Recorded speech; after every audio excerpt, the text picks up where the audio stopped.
Ya nos saludamos todos, qué lindo fue. Bien, vamos a empezar con una pregunta por este lado. ¿Recuerdan que ayer hablamos que así como nosotros usamos este pañuelo para distinguirnos, Dios también tiene un sello que nos distingue? ¿Recuerdan cuál es? El sábado. El sábado. ¿Y recuerdan por qué? Porque fue el día que lo descansó, bendijo para el descanso. Exactamente. El sábado leímos que Dios lo santificó.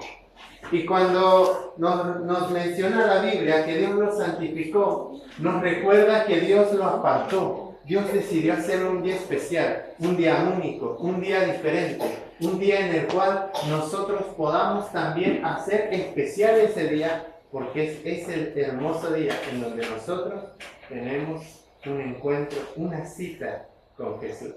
Interesante, maravilloso lo que estudiamos ayer. Y hoy vamos a estudiar otra parte del libro de Apocalipsis, ¿sí? Vamos a abrir nuestras Biblias en Apocalipsis capítulo 11. Apocalipsis capítulo 11. Recuerdan también que ayer habíamos visto una advertencia. ¿Cuál era la advertencia? No poner el sello de la bestia. Excelente. Había que tener cuidado con la marca de la bestia. Y recuerden que estudiamos también qué era. ¿Y recuerdan que dijimos qué era la marca de la bestia?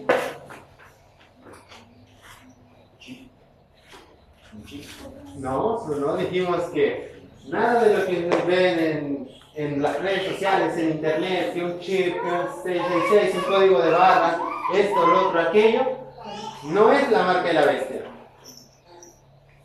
Habíamos dicho que así como el sello de Dios es un día, tiene que ver con la adoración en un día especial, la marca de la bestia tiene también que ver con Un día. un día.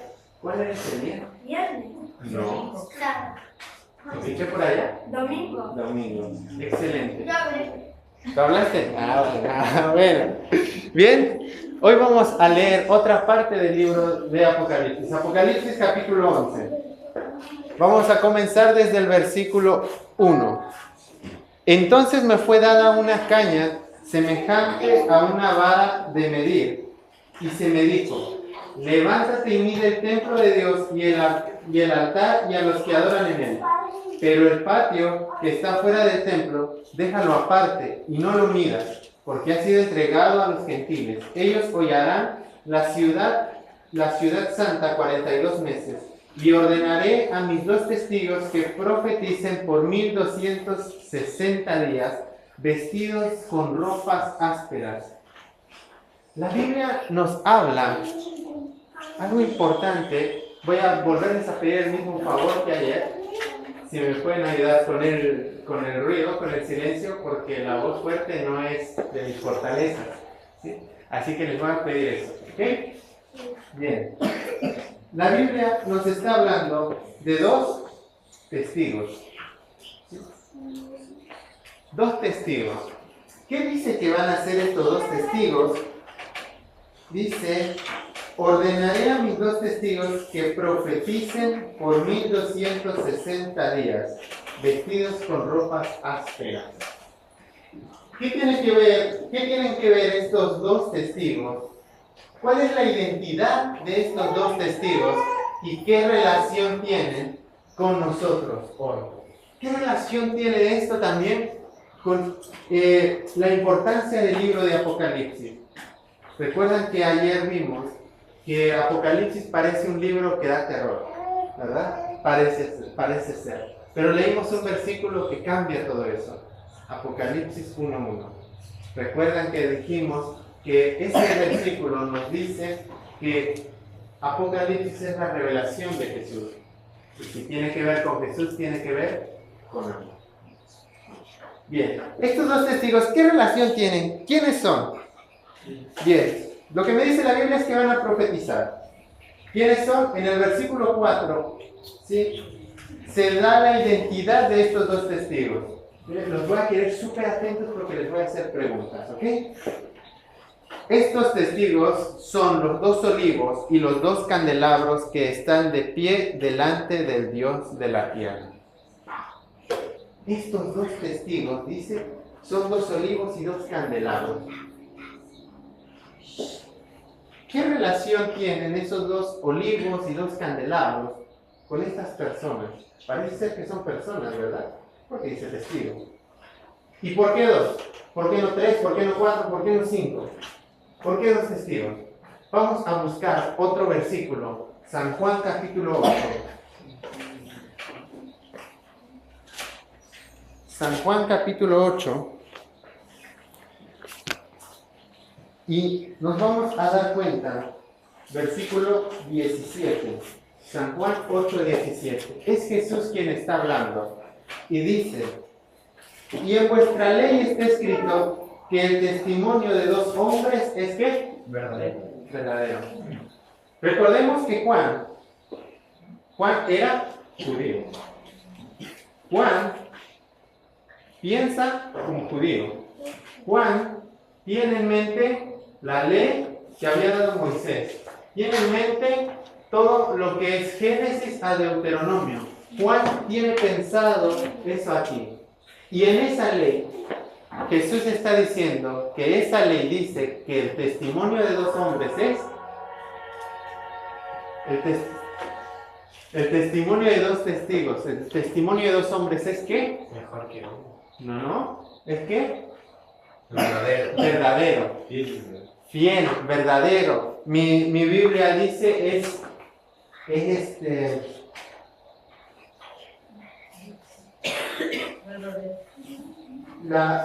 válido, dice mi Biblia. Bien, ¿esto tiene que ver acaso con los otros 2 de Apocalipsis? Por supuesto que sí. Que sean 2 testigos en Apocalipsis me está queriendo decir que lo que estos 2 hombres, 2 testigos, vamos a tener en mente esto, 2 testigos van a hablar es verdadero. Que sean 2 quiere decir que el testimonio de ellos es fidedigno. ¿Y por qué? ¿Qué es lo que tienen ellos que los hace únicos y especiales también? ¿Sí? Vamos a ir descubriendo eso. Estos testigos son 2 olivos y 2 candelabros. ¿En dónde nosotros en la Biblia encontramos 2 olivos, 2 candelabros? ¿Será que Juan también estaba pensando en otra cosa? ¿Será que aquel que le está dando la visión a Juan le está diciendo, Juan, tienes que recordar algo más atrás? Juan, hay algo que se ha escrito que tiene que ver con esto. Juan, recuerda 2 olivos, 2 candelabros. Y bien, la Biblia tenía escrito eso. Vamos al libro de Zacarías. Zacarías, que está de Mateo hacia atrás.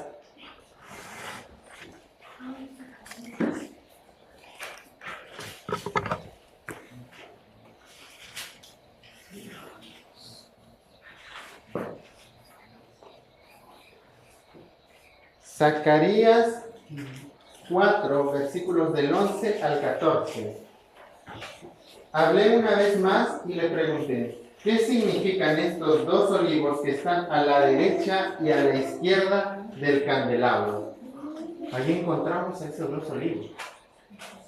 Bien, aún le pregunté de nuevo, ¿qué significan las 2 ramas de olivo que por los 2 tubos de oro vierten su aceite dorado? Él me respondió, ¿no sabes qué es esto? Yo dije, no, Señor mío. Y él me respondió, estos son los 2 ungidos que están delante del Señor de toda la tierra. Bien, características de estos 2 testigos. Número 1, llevamos, la primera característica es que lo que iban a decir es válido, es verdadero, ¿ok? Es fiel. La segunda característica que nos da la Biblia es que estos 2 testigos están delante de Dios. O sea que si están delante de Dios, lo que ellos van a decir es lo que han escuchado o contienen en su mensaje de Dios. Lo que estos 2 testigos me van a decir, lo que estos 2 testigos van a profetizar, guarda relación con lo que Dios habla. Entonces, eso quiere decir que cuando los testigos profetizan, están hablando la palabra de Dios. Interesante, porque están delante de Dios, delante de su presencia. Bien, ¿qué más me va a decir? Cuando nosotros leemos esta visión de Zacarías, nos damos cuenta que esta visión estaba relacionada con dos personas, Zorobabel y Josué. ¿Quiénes eran estas dos personas? Zorobabel y Josué eran dos individuos que estaban relacionados con la reconstrucción del nuevo templo. ¿Sí? Uno era el gobernante, por así decirlo, vamos a llamar la autoridad política, algún regente, y el otro, Josué, era el sumo sacerdote. Y había dos cosas que Dios quería restaurar en ese momento en Israel, en Jerusalén. Una de ellas era el sacerdocio y la otra era su modo de gobierno. Había dos cosas. Entonces, pero también esto me está diciendo que guarda relación, los dos testigos guardan relación con la reconstrucción del templo. Esto es interesante que nosotros lo tomemos en cuenta, porque estos dos testigos, cuando los encontramos ahora, cuando se hace esa comparativa y ahora los encontramos en Apocalipsis, su mensaje que profetizan guarda relación con la restauración de la verdad de un santuario celestial. Así también como allá tiempo atrás, Zorobabel y Josué tenían que ver con la reconstrucción del templo, Juan está haciendo esa analogía. ¿Por qué? Porque también tiene que ver con la reconstrucción, también tiene que ver con un templo. ¿Y cuál es ese templo? El santuario celestial. Tenían que restaurar, estos dos testigos tenían una tarea también. Y el mensaje de estos dos testigos tenía que ver con la restauración de esa verdad, de ese mensaje. Bien. ¿Qué dos características llevamos aquí entonces? Llevamos, su mensaje era verdadero. ¿Qué más? Delante de Dios. Estaban delante de Dios. Y agregamos una tercera. Su mensaje iba a ser relacionado con La restauración del templo. con la restauración del templo. ¿Cuál era ese templo? El santuario celestial. Bien. ¿Qué otra característica me da Apocalipsis 11? No vamos a perder Apocalipsis 11. Siempre tengan Apocalipsis 11. Dice que estos dos testigos iban a estar vestidos con ropas ásperas. Estos dos testigos iban a estar vestidos de ropas ásperas. Interesante. La versión que dicen que tengo yo dice ropas ásperas. ¿Alguno tiene otra versión? ¿Cómo dice? Silicio. ¿Dice lo mismo? No, ¿cómo dice? Sí, otra cosa que creo que el número 4. 11.3. La última parte. Que iban a estar vestidos con qué? Allá tenemos el silicio, lo mismo con ropas ásperas. ¿Alguna otra versión? ¿No? Bien. La vestimenta que portan estos dos testigos es interesante, que me está llevando a mí a pensar, y Juan me está queriendo llevar a relacionar esto con la vestimenta que utilizaban los profetas del Antiguo Testamento. Cuando un profeta iba a dar un mensaje de amonestación a Israel, se vestía de silicio. Esto es muy interesante que nosotros lo tengamos en cuenta, porque quiere decir que el mensaje de estos dos testigos no solamente es verdadero, no solamente tiene que ver con la restauración del santuario celestial, sino que también tiene que ver con guarda relación con mensajes de los profetas. Esto guarda relación con una inspiración por parte del Espíritu Santo. Esto guarda relación con un mensaje de amonestación. con un mensaje de restauración, de arrepentimiento. Bien, llevamos 4 características. Una, ¿cuál era? El mensaje es verdadero. Número 2, están delante de Dios. Número 3, la reconstrucción del santuario. Y número 4, ajá, ¿y eso era? Ok, nos recordaba a los profetas del Antiguo Testamento. Bien, esas 4 características nosotros las encontramos misma de la Biblia y mismo de lo que Apocalipsis 11 nos está diciendo. Pero a todo esto no hemos encontrado quiénes son. Ya encontramos puntos para identificarlos, pero no hemos encontrado quiénes son estos 2 testigos. Dice en el versículo 5, vamos a leer Apocalipsis 11:5. Si alguno quiere dañarlos, sale fuego de la boca de ellos y devora a sus enemigos. ¿Qué poder tienen estos 2 testigos? Imaginen eso. Hay 2 tipos, vamos a imaginarlo, 2 tipos que si alguien quiere hacerles daño, sale fuego de su boca. ¡Wow! ¿Qué poder tienen? Imaginen eso. Son poderosos, ¿verdad? ¿Quiénes son estos 2 testigos? Hay que descubrir quiénes son esos 2 testigos. Bien. Dice otra cosa. Si alguno quiere hacerles daño, debe morir de la misma manera.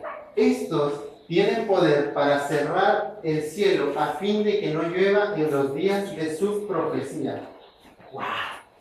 A ver, estos testigos no solamente me sacan fuego, sino que estos testigos también, si dicen que no llueva, no llueve. ¿Qué poder tienen? Porque estos testigos pueden atacar con fuego, pueden cerrar todo el ciclo del agua. Se cancela, ¿sí? No llueva más. Eso se cierra porque ellos lo dijeron. ¿Quiénes son estos 2 testigos? Pero, hay algo que nos recuerda esto. ¿Será que hubo un profeta que hizo eso? ¿Será que la Biblia me habla de un profeta que hizo eso? ¿O estos 2 testigos son especiales? Bien, en la Biblia nosotros tenemos a un profeta que hace esto, que guarda relación con esto. El profeta Elías. El profeta Elías cerró la lluvia. No llueve más. El profeta Elías también hizo que fuego consumiera a los mensajeros que había mandado el rey Ocosías delante de él. El profeta Elías. A ver, entonces, ¿será que acaso Elías tiene que ver con esto? ¿Será acaso que Elías es uno de esos 2? ¿Será acaso que Elías tiene relación con esos 2? ¿Será acaso que Elías solamente era una figura para representar estos 2? ¿Qué más pasa? Bien, vamos a ver qué más hacen estos 2 testigos. En el versículo 6, la segunda parte. Y tienen poder sobre las aguas para convertirlas en sangre y para herir la tierra con toda plaga cuantas veces quieran. Yo les pregunto a ustedes, chicos, ¿será que tengan algo en mente que recuerden que el agua se hizo sangre? Sí. ¿En dónde? Ok. En el río Nilo, las aguas del río Nilo de Egipto, una plaga de Egipto. Y dice que tiene también con más plagas. La primera plaga, La excelente. lluvia grande con una lluvia grande Una plaga de insectos. Bien, nos dice la Biblia que estos 2 testigos también guardan relación con plagas. Eso tiene que ver con Moisés. ¿Y qué relación tienen Moisés y Elías con esto?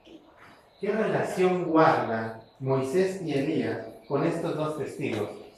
Y quiero aquí abrir un paréntesis, porque muchas personas han tenido en mente que estos dos testigos aparecerán en el tiempo del fin y que Elías y Moisés aparecerán de nuevo, resucitarán y wow, van a impactar toda la tierra. Elías y Moisés van a volver a profetizar. Bien, vamos a ver qué es lo que nos enseña la Biblia respecto a esto. Hay otra característica que pasó con estos dos hombres, y es que ambos fueron llevados al cielo. Estos dos testigos tienen las mismas características de estos dos grandes profetas y también están delante ¿de qué? Delante de Dios. ¿Y en dónde está Dios? Y eso habíamos dicho, que si están delante de Dios, lo que ellos hablan es verdadero, pero también es la palabra de Dios. Entonces vamos a ver qué más pasa con estos dos testigos. Dice, versículo 7, cuando hayan acabado su testimonio, la bestia que sube del abismo hará guerra contra ellos, los vencerá y los matará. Tenemos aquí una bestia que sube, ¿de dónde? No. ¿De dónde? Del abismo. La bestia que sube del mar la encontramos en Apocalipsis 13. La bestia que sube de la tierra también la encontramos en Apocalipsis 13. Pero esta bestia es diferente a las otras dos que encontramos. Esta bestia sube del abismo.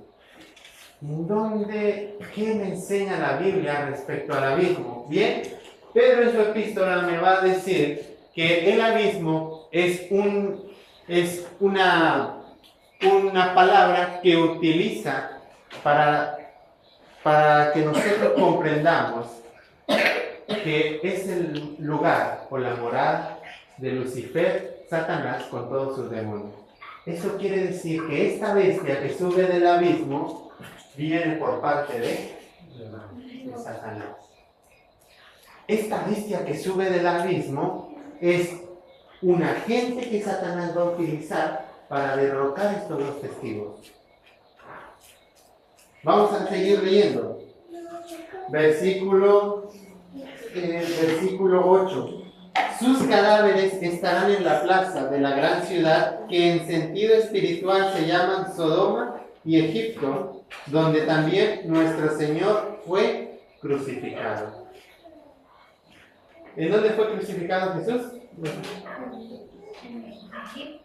No. ¿En dónde fue crucificado Jesús?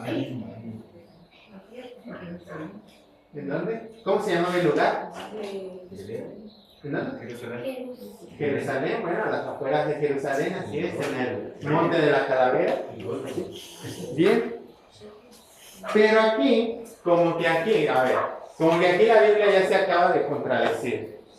Porque Juan acaba de decirme, Juan, que fue un espectador de cuando Jesús estaba muriendo, que Jesús le habló a Juan, incluso, Juan, que es un espectador, dice que Jesús murió ¿en dónde?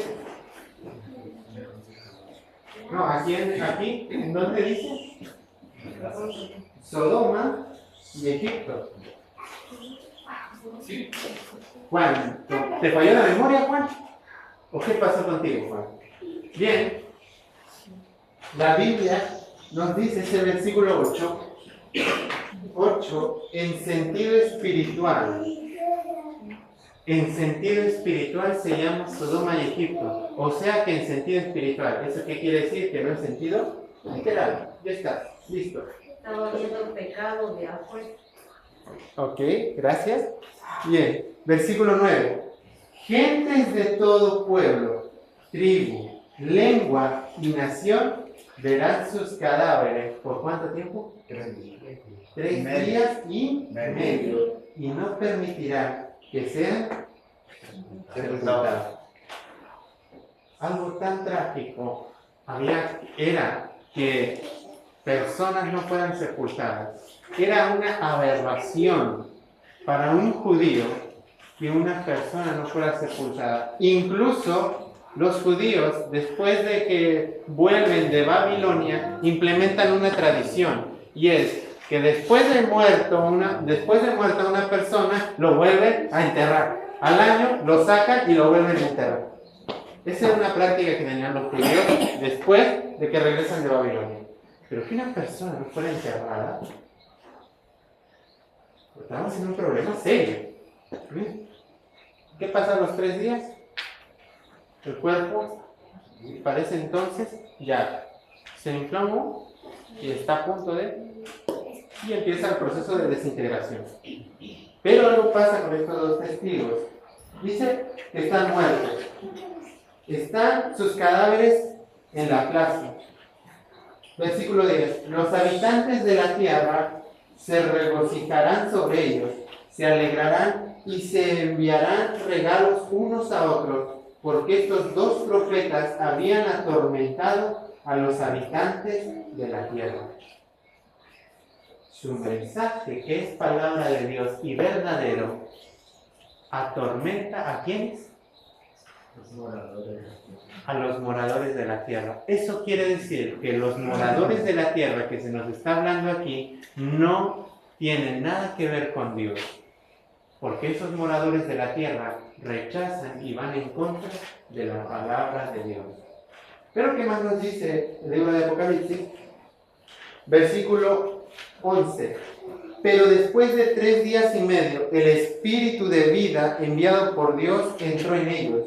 Se levantaron sobre sus pies y cayó gran temor sobre los que los vieron. Entonces oyeron una gran voz del cielo que les decía: subid acá, y subieron al cielo en una nube y los vieron sus enemigos. Estos 2 testigos están muertos, resucitan, pero resucitan de una forma, dice, el espíritu de vida entró en ellos. Cuando Dios creó al hombre en el polvo de la tierra, Él fue el mismo soberano de todo el universo, se inclinó a tierra y formó un hombre del polvo de la tierra. Sopló en su nariz aliento de vida.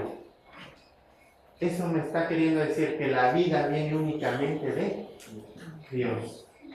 Pero hay algo más. Estamos hablando de una profecía. Cuando hablamos de profecía, nosotros debemos de entender claramente que una profecía no guarda relación con algo 100% literal.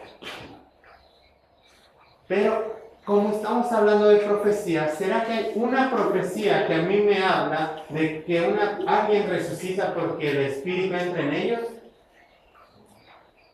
Bien, Ezequiel me va a hablar de un valle de huesos secos, que dice Ezequiel, estaba yo mirando, de pronto el Espíritu, bueno, se le dijo que profetizara, él profetiza, el Espíritu entra en los huesos secos y se hace un ejército.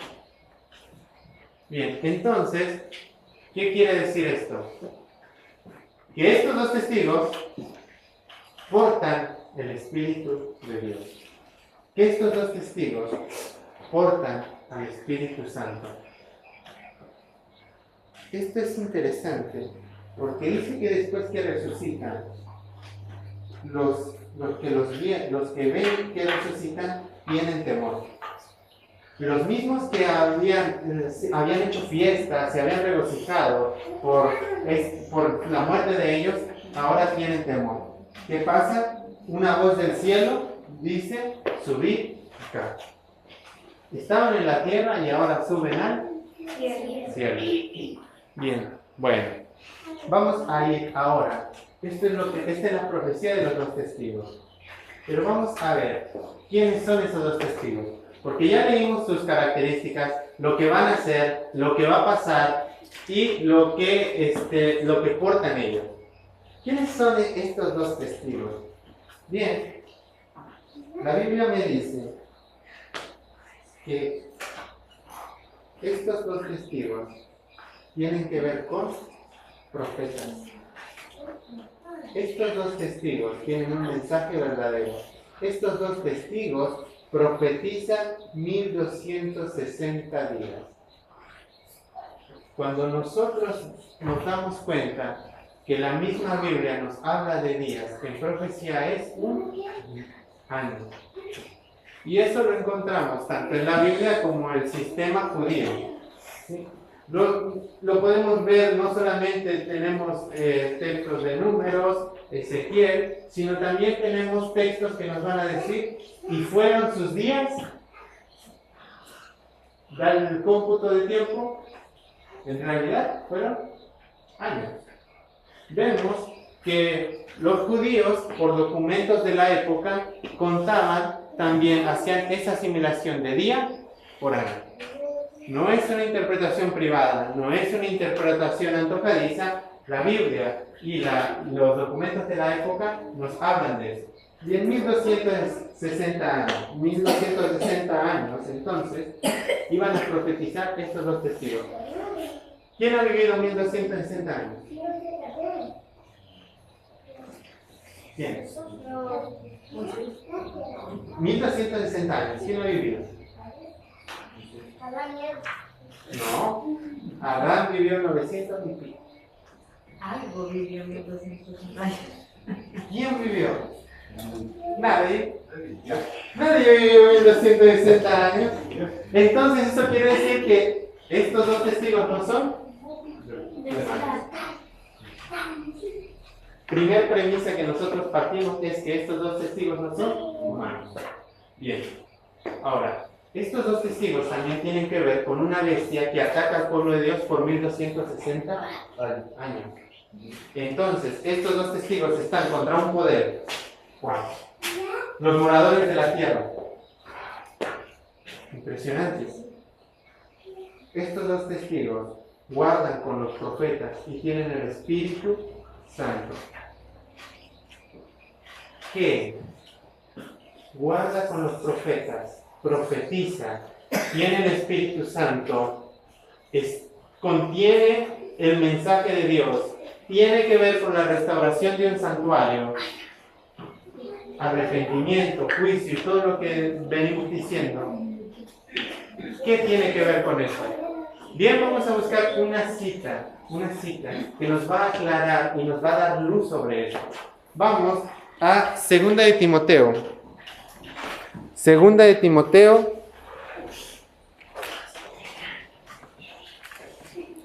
Segunda de Timoteo, capítulo 3, versículo 16.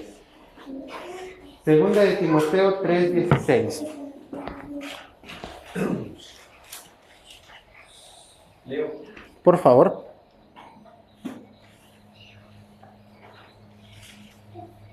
Toda la escritura es inspirada por Dios y útil para enseñar, para redarguir, para corregir, para instruir en justicia.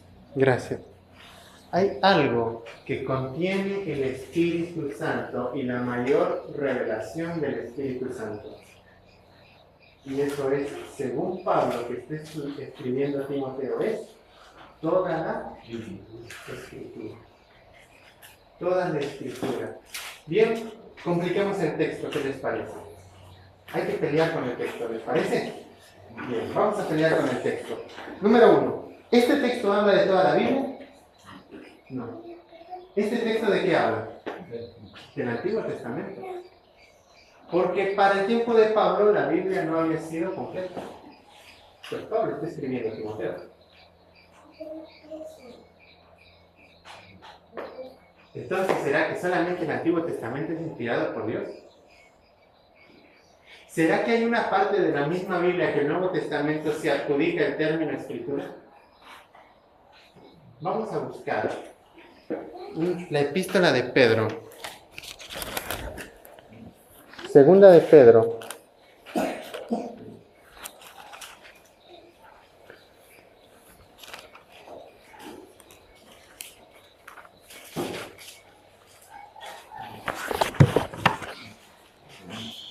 Segunda de Pedro, capítulo 3, versículo 15 al 16.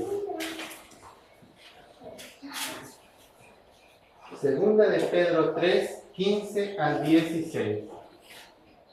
Dice: y tener entendido que la paciencia de nuestro Señor es para salvación, como también nuestro amado hermano Pablo, según la sabiduría que le ha sido dada, os ha escrito en casi todas sus epístolas, hallando en ellas de estas cosas, entre las cuales hay algunas difíciles de entender, las cuales los indoctos e inconstantes tuercen, como también las otras escrituras para su propia perdición.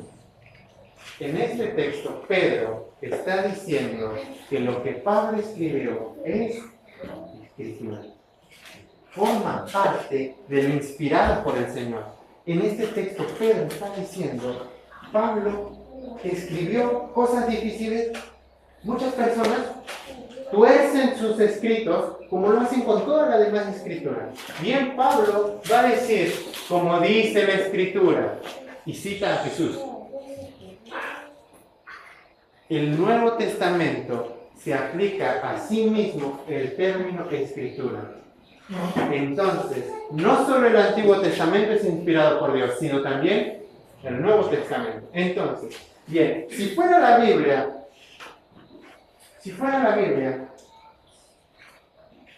tendría que haber dos Biblias para que fueran dos testigos. Pues si en la Biblia sería uno. Los hebreos Bien. la tienen. ¿Vale? Que los hebreos la tienen los dos. No, los hebreos tienen las dos. Dice. Bien, vamos otra vez a Apocalipsis 11 y vamos a ver un detalle que no tomamos en cuenta. Vamos a ver un detalle que no tomamos en cuenta.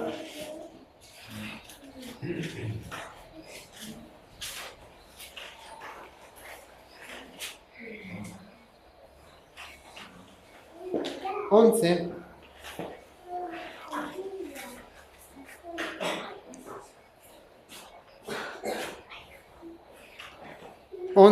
Versículo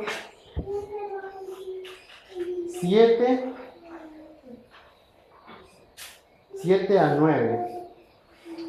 Cuando hayan acabado su testimonio, la bestia que sube del abismo hará guerra contra ellos y los vencerá y los matará. Sus cadáveres estarán en la plaza de la gran ciudad, que en sentido espiritual se llama Sodoma y Egipto, donde también nuestro Señor fue crucificado. Gente de todo pueblo, tribu, lengua y nación verán sus cadáveres por 3 días y medio.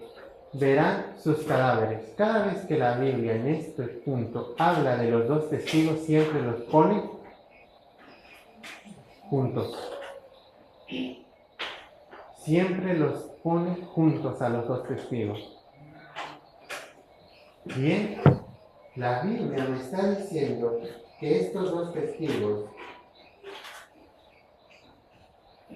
están juntos, están relacionados. ¿Qué es lo que hay en la Biblia que esté relacionado con los profetas, que tenga el Espíritu de Dios, que le dé un mensaje que sea palabra de Dios y que sean dos?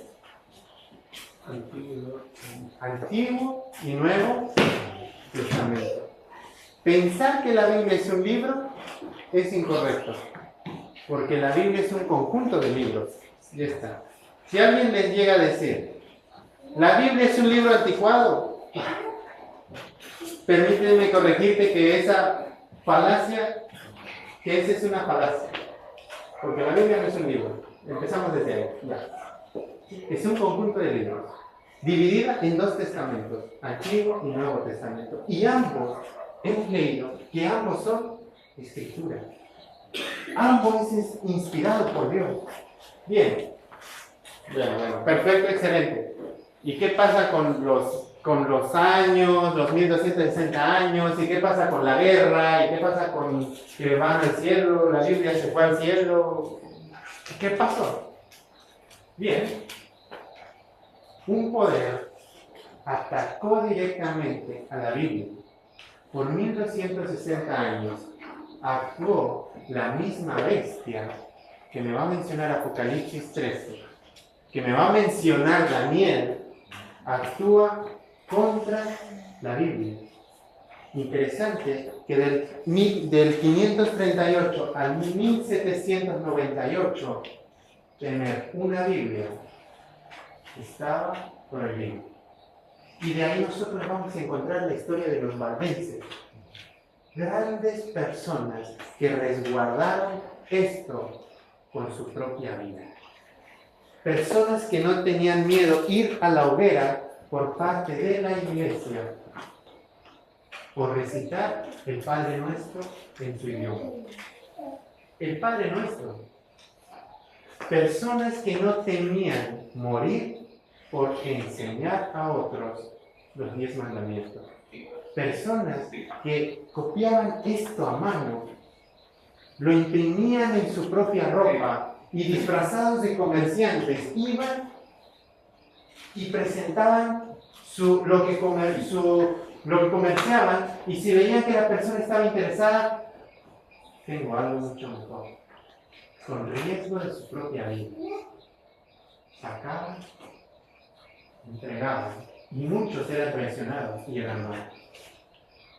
Hubo un poder que luchó contra estos dos testigos, que profetizaron en contra de todo el sistema errado de adoración que estaba ocurriendo en esta tierra. Pero había un problema. Toda la tierra estaba del lado de ese poder. Toda la tierra estaba del lado de ese poder. Por lo tanto, la tarea de los dos testigos era, para nuestra vista, era imposible. Porque tenían ellos dos contra todos los moradores de la tierra, ellos dos contra todo lo que dice la mayoría. Y de ahí sacamos una lección. No siempre la mayoría tiene la razón. No siempre la mayoría está en lo correcto. Estos dos testigos, la Biblia estaba en contra de todo lo que se estaba haciendo. La Biblia estaba en contra de todo lo que se hacía en nombre de Dios. Y no era para la honra y gloria de Dios. La Biblia estaba en contra de todo eso. Pero aquellos que se levantaron y defendieron a la Biblia como única norma de fe, de práctica, fueron muertos. Bien, tenemos esta enseña. La Biblia censurada 1260 años, desde el 538 a 1798. Pero después de esos 3 años, ¿qué pasaría? De esos 1260 años, ¿qué iba a pasar con los dos testigos? ¿Recuerdan? No. ¿Iban a qué? No estaban muertos. ¿Iban a qué? Apocalipsis 11. Vamos a leerlo.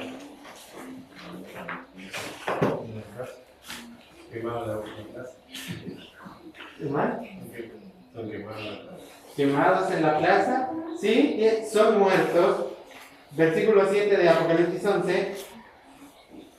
Hará guerra contra ellos, los vencerá y los matará. ¿Qué fue esa bestia? ¿Qué es esa bestia que hace guerra contra la Biblia y la masa? Bien, para terminar los 1260 años, se levanta esta bestia llamada Revolución Francesa y mata a la Biblia. Una característica de eso era Sodoma y Egipto. Por un lado, el libertinaje sexual y por otro lado, el ateísmo. ¿Y acaso la Revolución Francesa tuvo que ver con eso? Por supuesto que sí. Fue donde se corona a una actriz en la Catedral de Notre Dame como la diosa de la razón.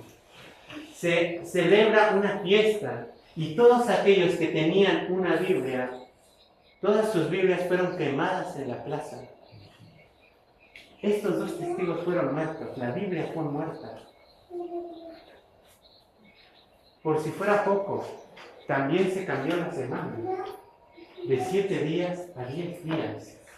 anulando así el sábado.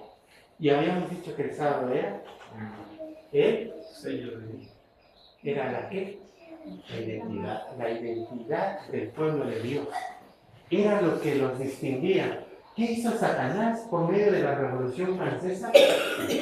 Abolió la Biblia, destruye el sábado y implementa la razón como Dios.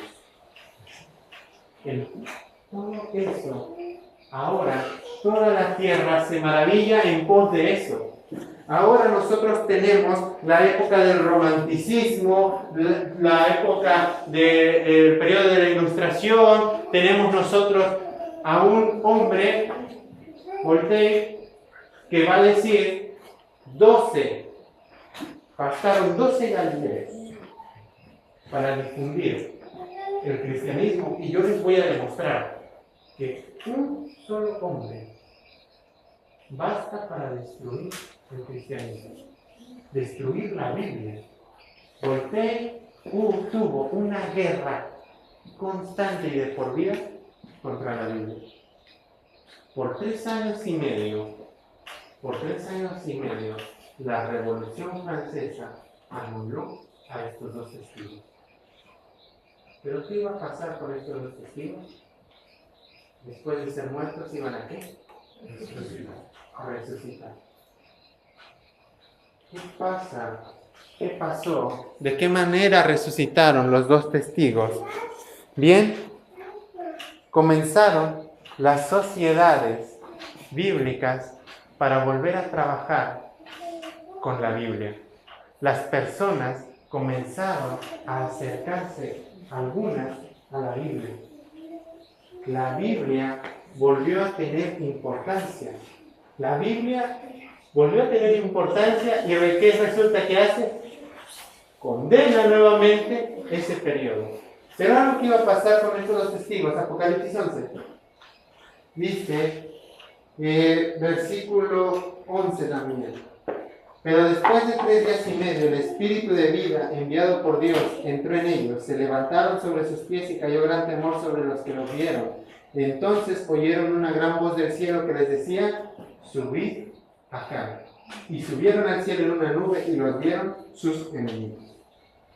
¿Qué iba a pasar con estos 2 testigos?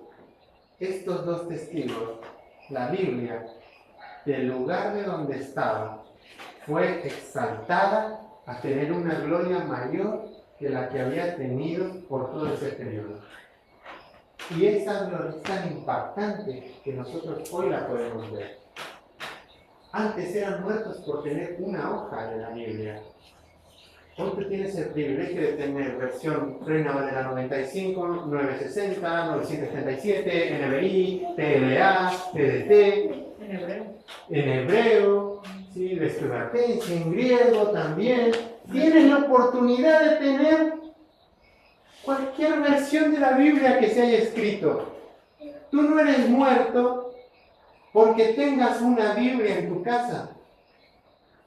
Tú no eres muerto porque esto lo leas.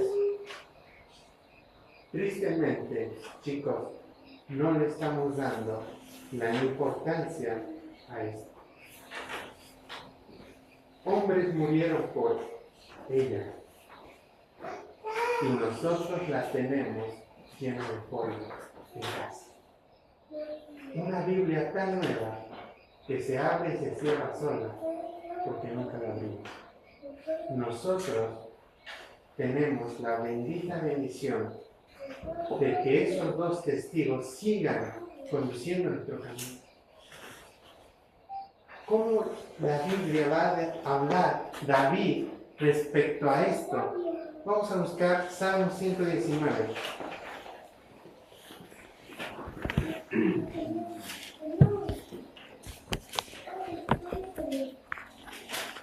Salmo 119.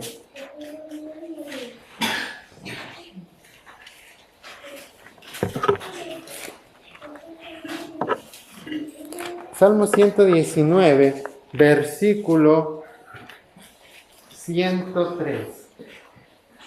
Salmo 119, 103.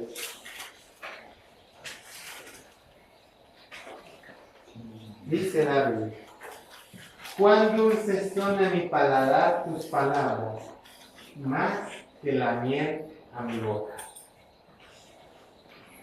David va a decirme que es la palabra de Dios. Esto que tú tienes en casa debiera de ser para ti más dulce que la miel. Que esto que tienes en casa debe de ser algo que te haga deleitar cuando la consumas.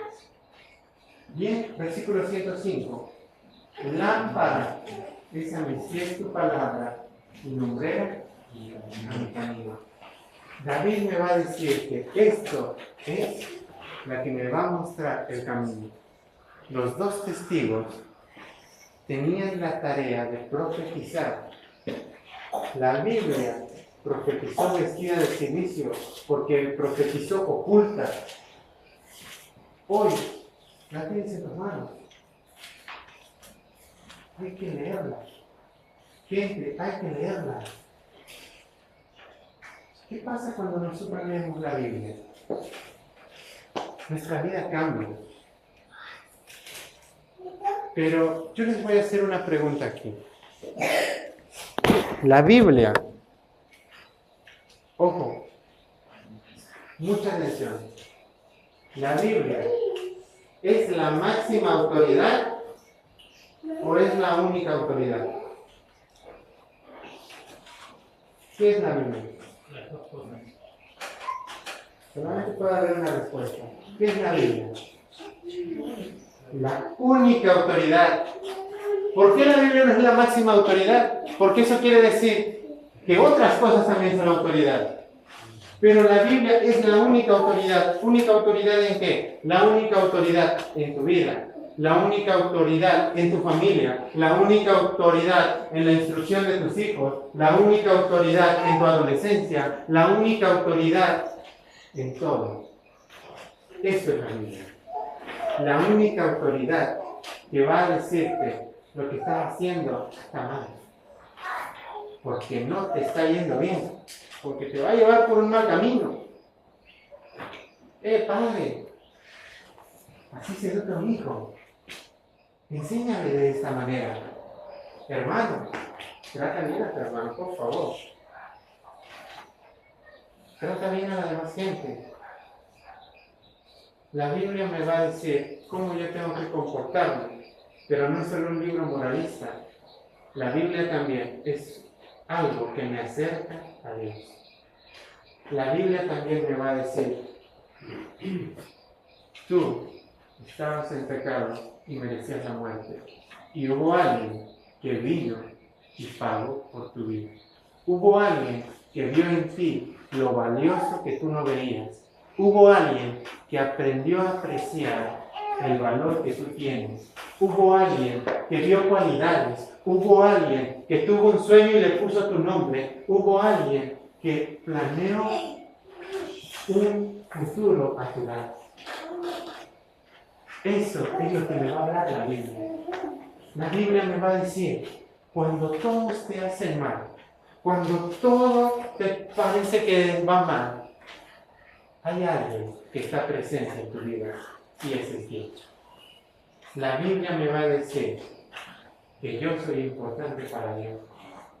La Biblia me va a decir que Dios me ama. La Biblia me va a decir que Dios quiere restaurar mi comunión con Él. La Biblia me quiere decir que no me debo de acostumbrar al sufrimiento, porque el sufrimiento no es el plan de Dios. La Biblia me va a decir que el plan de Dios es que yo viva una vida llena de felicidad, de amor, sin lágrimas, siempre sonriendo y disfrutando con todos a quienes amo. Eso es lo que me va a decir la Biblia. Eso es lo que nos enseña la Biblia. Por esa razón, la Biblia es y debe de ser la única norma que guíe tu vida. La única norma de conducta en tu vida. 4 capítulos, recuerdan ese dato, hay 4 capítulos en toda la Biblia que mencionan el poder de Dios total, el gobierno de Dios de una manera plena. Hay 4 capítulos solamente. Esos son Génesis 1, Génesis 2, Apocalipsis 21 y Apocalipsis 22. Solamente esos 4 capítulos me hablan de Dios gobernando plenamente. Y en el gobierno de Dios veo que no hay sufrimiento. Ese es el plan de Dios para tu vida. ¿Qué pasa cuando yo hago la Biblia parte mía? Tu vida es totalmente diferente. Esa es mi invitación hoy. Que puedan hacer la Biblia algo suyo. Que hagan de Jesús su mejor amigo. Y si te está yendo mal en la escuela, le cuentes a Jesús. Y si no tienes nada más que hacer, cuéntale a Jesús. Que te guíes por lo que dice la Biblia. Léela todas las mañanas. Léela antes de acostarte. Medita siempre en ella. Tenla presente. Porque será tu mejor herramienta para estos tiempos que Dios les bendiga. Amén.